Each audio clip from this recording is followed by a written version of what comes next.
Hello and welcome to the GX video series and podcast. You're either watching us or listening to us on a channel of your choice. We're at the World Government Summit 2023, and I have with me Praveena Rai with the National Payments Corporation in India. Let's dig into the conversation and find out what's going on in that part of the world. Praveen, welcome to the show.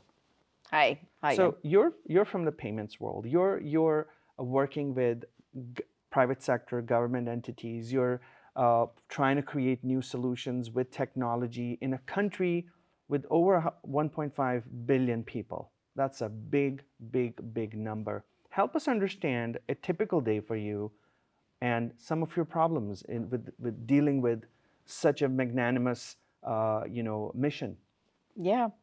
So mission for NPCI is to drive the cutting edge when it comes to digital payments and use that as the bedrock towards digitization and efficiency for economic growth.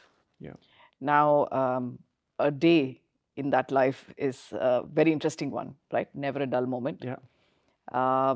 Because we focus on what are the problems we need to solve. So there is a stack of products, flagship products like UPI, which is a mobile-first digital payment system. There is RuPay, which is a card network. The Aadhaar payment system, which works on the identity rails of Aadhaar. And these are growing at a phenomenal pace, right? So we cover about 8 billion transactions a month, and keeping that running, keeping that alive, providing great experience to the customers and users is objective number one every day. The second would really be to identify the problems that customers continue to have, to look at where cash is being used in the system, to look at what further services people are looking for, merchants are looking for, governments are looking for, to understand what is the regulatory vision, and then really chart out the game plan, tends to be the other half. So these would be the two, I would say, large items. Yeah, and it's a lot. It's a lot to work with, and I think while the scale of things can be daunting, that it's so many billions of people that you're serving, but I guess it's the process, it's the approach, it's the methodology that you're approaching it with, and how to expand it, which is I think something that every country can learn from, because if you're able to master it, and a smaller country with a few million people or 20 or 100 million people can learn it, I think it could be life-changing. Now, you couldn't have said it better. We work on three tenets. The first is interoperability, and that's what we do as a central system, as a central payment switch for all the products that we offer, is that every payment provider in the country, bank or non-bank, connects to this single platform so that a user is not tied up to use all their services with one player. So that really opens up the opportunity. It opens up and creates a level playing field for everybody. But most importantly, it opens up innovation and it opens up choice. So that's tenet number one. And tenet number two would be collaboration. I think the story of India and where we are with digital payments would not be where it is if not for the fact that we were able to unbundle, parts of what was a simple payment process of debiting one account and crediting one account, and bring in a deep collaboration between banks and fintechs, between various players in the ecosystem who brought in what they are best at. So it could be compliance, it could be innovation, great customer experience.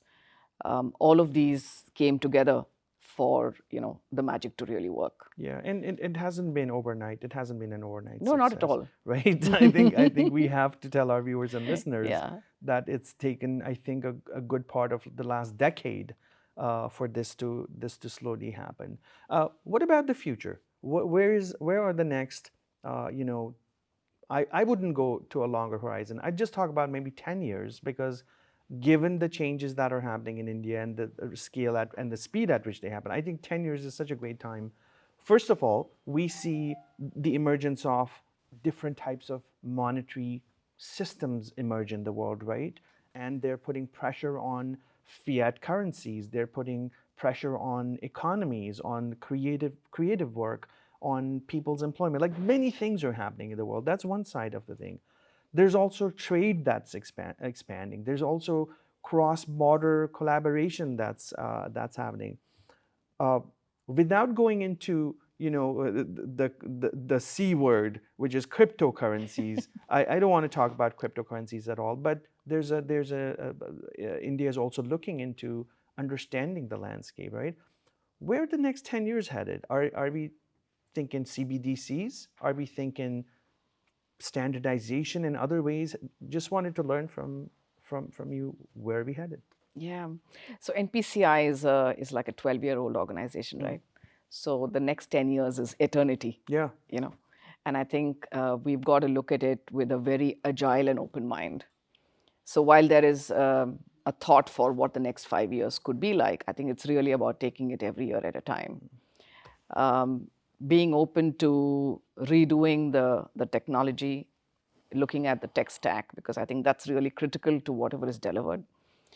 This could be based on blockchain technologies, which is what CBDC is based on. It could be based on, various mechanisms. We use open source, for example, very, very intensely. And being very open to how the various requirements of the customer are going to emerge. So some of it one would create, and some of it one would have to anticipate.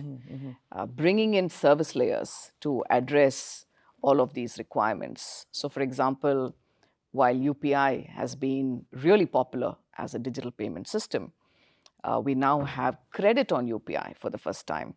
And India is still an underpenetrated market when it comes to easy access of credit.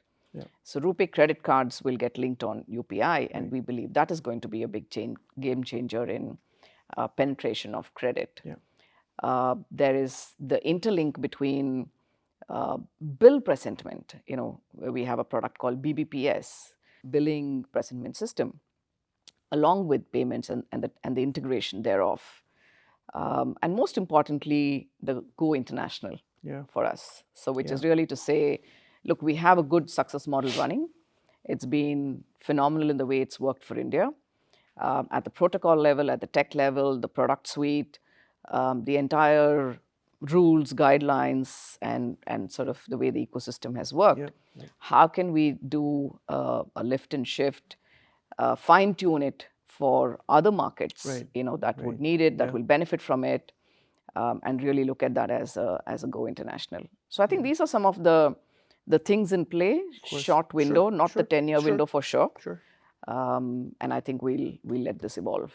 Okay. I want to ask you more about the kind of the process that you guys undertake for prototyping new solutions, new products, just to understand how fast are you, because the number of people that could be involved in the testing could be a few millions, right? You've got access to that number of folks in there. How fast are these products being developed? Is it a few months? Is it a few years? Just to understand the kind of the process of the product creation, Yeah. visual, understanding. Hey, here's where we start, and when is it done? Yeah. No, it's a very complex one that we continuously Of course. try to simplify. So on one side is our own work. So what we do with the tech radar, we keep looking out for what's the technology that's going to be most suited to us next, what's emerging, and we don't hesitate to really rewrite and reimagine what that tech stack should look like. And then you have the product stack, the product suite. Customer needs, how does that tech marry into customer requirements? And how do you create those solutions that eliminate friction, simplify the experience, still retain security, all that magical stuff? And we do a lot of collaborative work there. So we go through working groups, task forces, which include the ecosystem, which include players from the market. So it's really a co-creation kind of a process Right. there. And then comes the tough part, which is that the entire ecosystem also needs to now go live on whatever that product roadmap is. So Yeah. it's not enough if the NPCI switch is upgraded, with the Yeah. next version of functionality. Oh, Yeah. now I've got mandate creation, auto pay, I can do credit, I can apply to, public offerings. So, okay, but, till all our banks, 40 plus commercial banks, Yeah. 1,000 plus small banks, cooperative, regional, rural banks, they all also need to get Of enabled. course. Of Yeah, so course. we work closely with the banks, but we also work closely with the technology Yeah. partners because the ecosystem works with technology Yeah. partners. So in fact, last year we launched something called a partner program Mm. that allows partners to come and pre-certify so that when this large ecosystem needs to go live, the tech suite for the market Yeah. is also ready Yeah. while we are getting our own tech and product ready so that we can sort of go lockstep there. So Incredible. it's a continuous process. Absolutely love it. We love the journey that you guys are on, and it's such an inspirational story that I hope we're able to share it with participants at the summit here at the World Government Summit and reach others that we reach through our platform. But Praveena, thank you so much for your time. We really appreciate it, and we'll see you in the future episode. We definitely look forward to having you on board again, just to understand how the journey is progressing. So thank Awesome you. chat, Ian. All right. Thank you so much. Bye-bye. Take care. Thank you. And that's the end of this episode, folks. Please subscribe and share it with your friends, peers, and colleagues. Follow the journey of GX at gx.ae.